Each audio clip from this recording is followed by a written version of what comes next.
We are Makilala TV, the first Filipino-American TV talk show in the New York metro area.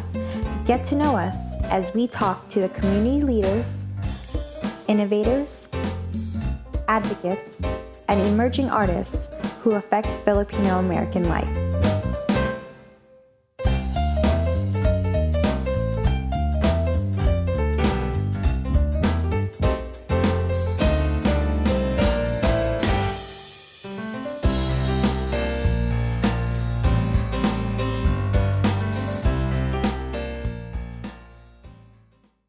Welcome to Makilala TV, the first and now longest running TV talk show in the New York metro area for Filipinos. And today we have a special guest who is not just breaking barriers, but also infusing Filipino culture into the world of entrepreneurship. Allow me to introduce Lisa Angulo Reid, the co-founder of and CEO of Dear Flor, the first Filipino-owned cannabis company. Lisa and her husband, Brian, have taken a bold leap into the cannabis industry, creating delicious 100% vegan gummies that celebrate the rich flavors of the Philippines. Picture this: ube, calamansi, buko pandan. These are all not just flavors, they are a taste of home, a connection to our roots, and now they are making waves internationally. So with over 20 years of experience in advertising and marketing, Lisa has led transformative campaigns for some of the world's most beloved brands. But it was her passion for innovation and culture that inspired her to embark on this entrepreneurial journey. Through Dear Flor, Lisa is not only redefining what it means to enjoy cannabis, but also in bringing a piece of Filipino heritage to a global audience, one flavorful gummy at a time.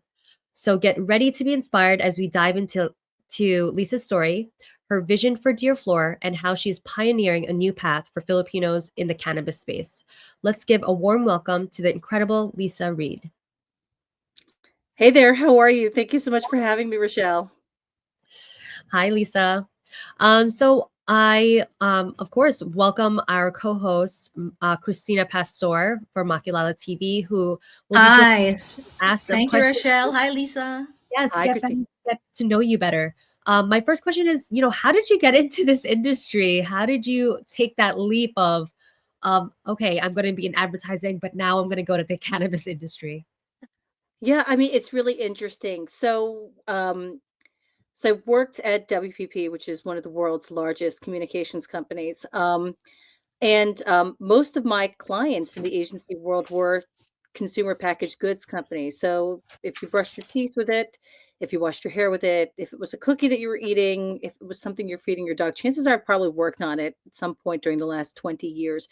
And I've always had a special place in my heart for CPG because it's one of the categories where you really do get to understand the consumers that are using your product. I mean, think about it.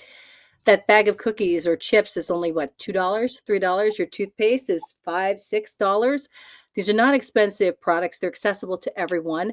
Mhm. And I guess how does it dovetail into cannabis? Well, it's really interesting. For the last 6, 7 years, my husband Brian, who's also the co-founder of Dear Flor, was working very extensively in the cannabis industry. And I always knew, well, we always knew that we wanted to do something together. And so it came to us like, how do we actually marry our love for CBG consumers with a lot of the knowledge that he had accumulated working in cannabis? And it's funny, we launched this company in January of 2022. It was right before I left the agency world and took on a tech job leading brand marketing. And we just said, like, listen, let's just start this. Let's see if it goes anywhere, and let's come up with the idea. Let's come up with the product concepts. And eventually we came on to something because we knew we wanted to do something that was Filipino in the Mhm. space, because for us it would be a way to kind of bring our culture and our people forward, make them visible in a very new and unexpected way. And so that's kind of the genesis for the concept of Dear Flor before we even knew it was going to be Dear Flor. Yeah.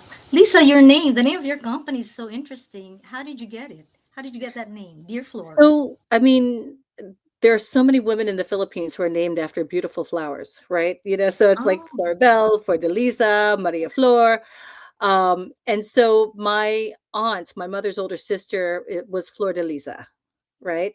Ah. And when we were thinking of names, it just kind of like randomly, as you think through things, I was reminded, like, I knew that we wanted to make this company something that was very friendly, very approachable, right? We wanted Mhm. something that felt like somebody that you could go to for advice. And like, who is that person for a lot Mm. of people? Well, it's kind of their ate, right? And I was thinking of my mother's letters back home to her sister. You have to understand, my mom's older sister is 15 years. Or no, actually, no, she's like 17 years older than my mom. And so Ooh. she had a whole pile of letters from when I was growing up, dear Ate Flor. And so we basically created Dear Flor because it was something that would immediately signal to you, if you're Mhm. Filipino, that this is a Filipino brand. But if you're not Filipino, it would feel a little familiar, right? And Yeah. approach. And did she know that you were using her name for a cannabis product? Does she know? She knew. She did know. Ah, she knew. She knew. Okay. Yes. Unfortunately, she's no longer with us, but she knew. Mm. Oh, okay. All right. Because I think the intent and the heart was there, right? I don't know Okay. that she necessarily agree with cannabis, um, but the intent behind it, I think, was very much ask your older sister or somebody that you Mhm. trust, That's about this. right. Yeah, Now, I mean, how do you market your gummies? So, marketing in the cannabis space is very interesting, right? Mhm. You cannot advertise in traditional ways, right? I can't go out and say, "Hey, I'm going to make a Super Bowl spot," right? I remember back in the day, one of the cannabis companies did try, to make a Super Bowl spot, but that didn't go. But so you can't go on TV. You have to be very careful about what you say online. You have to be very specific about there are very specific rules and regulations around what you say with regard to the benefits of your products on your own website. In social media, while you are allowed to have a profile or presence on Instagram, um, Mhm. you're not allowed to do any, I mean, you're not really allowed to do any paid advertising that says, these gummies are going to, make you sleep, or these gummies will specifically do this. So, like, there's very stringent rules. So you have to be very careful in how you market.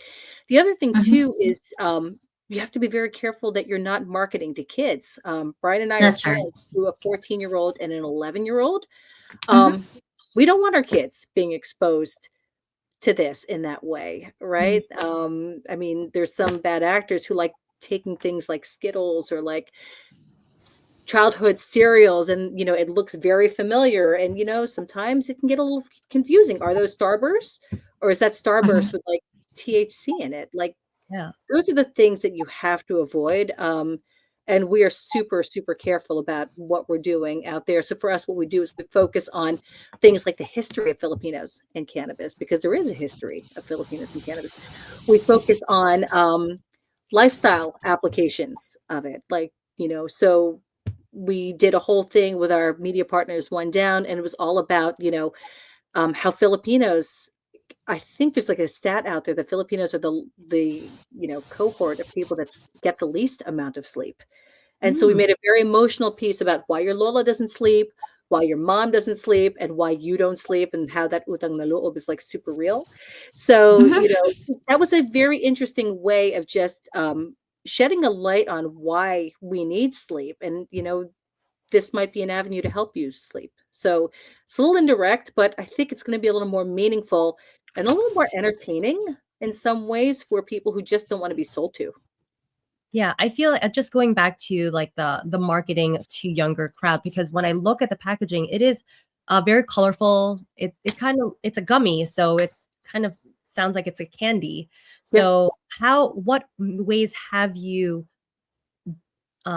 made sure to not market to younger kids? Because I've seen you at community events. We love having you there to make sure Mhm. that people are just more aware of their options. Yeah. Uh, and you provide samples, but you make Yep. sure there's obviously no There's no. none. There's never any. So, like, for us, the live events are really important because, again, coming back to my background in consumer packaged goods, getting to know the customers, know consumers, know what they like, Where did they need help?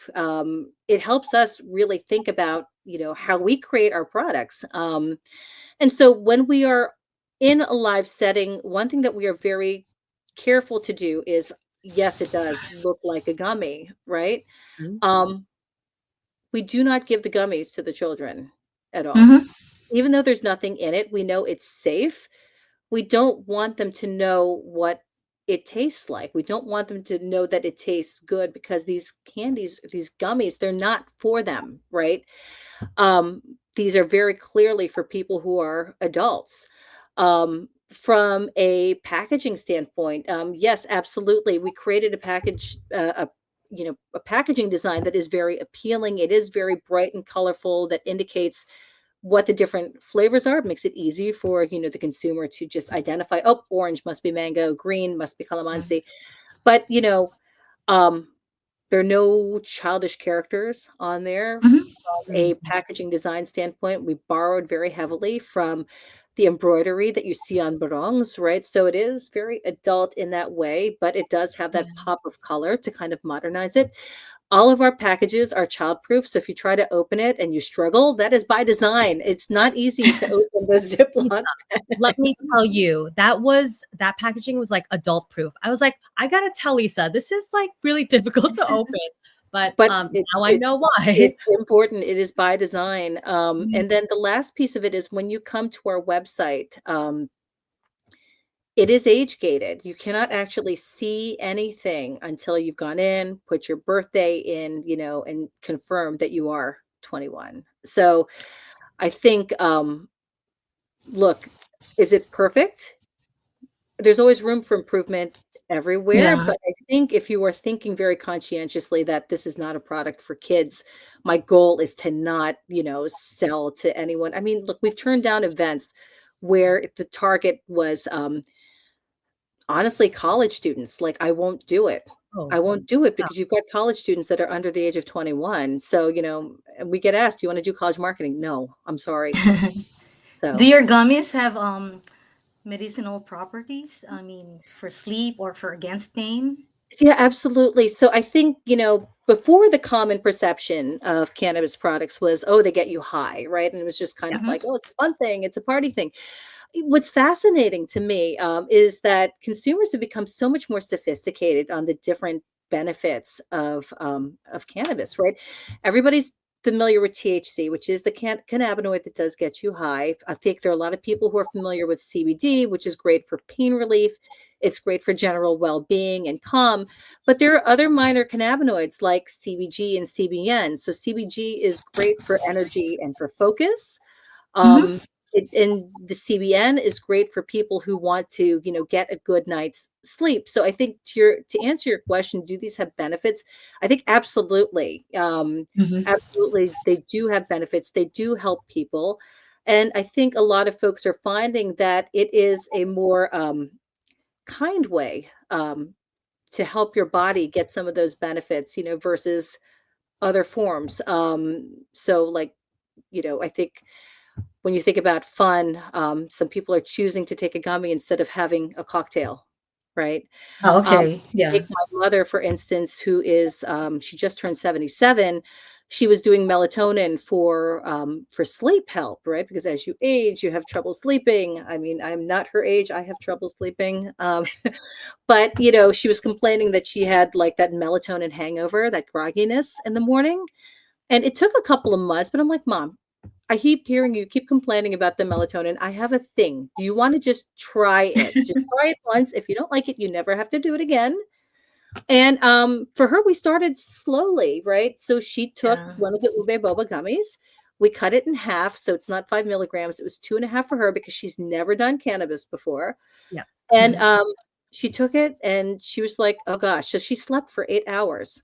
And Oh, so okay. while she won't do it every night, on the Mhm. nights where she knows she doesn't have to be anywhere the next morning, she just wants to sleep in and get a great night's rest, she'll take the Obe Boba. So yeah, I do think it has benefits for sure. Wait, Do Lisa, you can you have take it for recreational purposes also, just to get Sure. high with Yeah, friends? you can.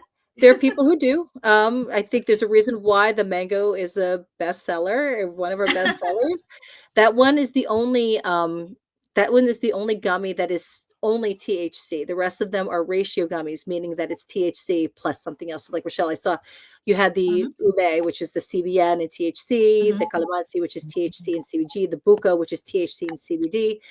I'd say those ones have benefits that are additional to the sensation of getting the high. But truly, like I Yeah. will say this, with the ube boba with CBN, by the time you might feel the experience of being high, the CBN has kicked in and you are asleep. So the purpose of that one is really for sleep.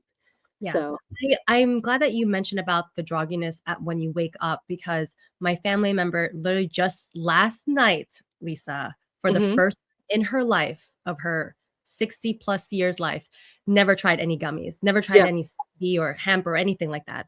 So I was like, just cut it in half, try it. She only averages 2 to 3 hours of sleep. Like Oh she's gosh. doing good. Yeah. And then this morning I checked up on her and she said she got a full 6 hours. That's great. I Never love hearing in that. time. And so it literally just worked last night, which I was trying to do as like, investigative reporting to really see if this this is a good product. Yeah. But hey, it worked for at least Yeah. for that one I'm time. happy to So hear that. I'm happy to hear that. yeah. Yeah. So oh, go ahead, Christina. Are there a lot of? I'm just curious. The Yeah. business side of it. Are there a lot of Filipinos in the cannabis industry? Oh gosh. I mean, they're in pockets, right? Mm, I think, Okay. and I just wrote a piece on this, Oh, 2 really? weeks ago on LinkedIn. And, I think this week it's fascinating that you asked me this question today. So this week was the largest cannabis conference in the world. It's called MJ Biz. It's in Mhm. Nevada every year, and Oh. it is Mhm. a collection of all of the big multi-state operators, some of the biggest brands in the space. And Mhm. my point there is, while there will be Filipinos present, because there are Mhm. Filipinos in cannabis in various roles, the majority of the Filipinos that will be at this conference are probably members of the hardworking service industry that are there to ensure that the conference is a success. So, wow. to answer your question, um, Well, there what do you are mean by Filipino, that? Members what? of the service industry. What do you mean In by terms members of of like they are working in the hotel industry, they are working in the restaurant industry, all of the folks that power Las Vegas. I mean, Las the? Vegas Mhm. is powered by Filipinos, right? Yeah. So Correct. my point was, at this conference, the majority of the Filipinos that will likely be present are members of the community that are powering Okay. Las Vegas. Mhm. Um, Okay. so that's not to say there aren't Filipinos in leadership, but I think cannabis in general doesn't have many Asians, period, in leadership positions. They might Okay. be in Mhm. supporting C-suite roles, they might be in worker bee roles, but I mean, one of the things that grates me is that you have Asian brands or brands that are positioned as being Asian, but they are not owned and operated by Asians. They probably are Mhm. run by two old white guys with, maybe an Asian in marketing or an Asian in another capacity. So there's a lot of room for growth here. There's a lot of room for our stories to belong. There Mhm. is, Filipinos historically were part of the whole cohort back in the 30s. There's a famous quote by Harry Anslinger that targeted um, Blacks, Mexicans, Filipinos, and entertainers, right? Because what they were worried about was, honestly, it is very racist and not even in a low key way. It was straight racism. They were worried about these undesirables taking away their white women to jazz clubs and doing what they will, like that was at the heart of it. And Filipinos were part of that quote because we too were very much in California at the time. But our history and our voice in the cannabis industry discussion is largely muted, and so our goal is to change that. Yeah. Cannabis is now legal, right? Am I correct? So it's interesting. That's a very interesting question. The US is a tale of two countries. So what we are making is 100% legal at a federal level. Correct. Um, but then you have, and this is where you're talking about hemp derived THC and cannabinoids. But then you have, when you hear about licensed cannabis markets like California, New York, Oregon, Washington, what they're doing is state by state. legalization of cannabis, right, which is not hemp Mhm. derived. So it's a little confusing, I think, for folks who are not in the industry to unpack. Mhm. But the answer is yes, cannabis, if it is hemp Yes. derived THC, is federally Mhm. legal in all states. And so that is what we're doing. So Yeah, does that mean that you are available in dispensaries We're not across New available York, in for dispensaries. We example? are only selling direct to consumer. I mean, our Oh. mission is to bring and share our culture with a world one flavor at a time. And Mhm. for us, being able to sell online um, is the best way to make our product accessible to so many people.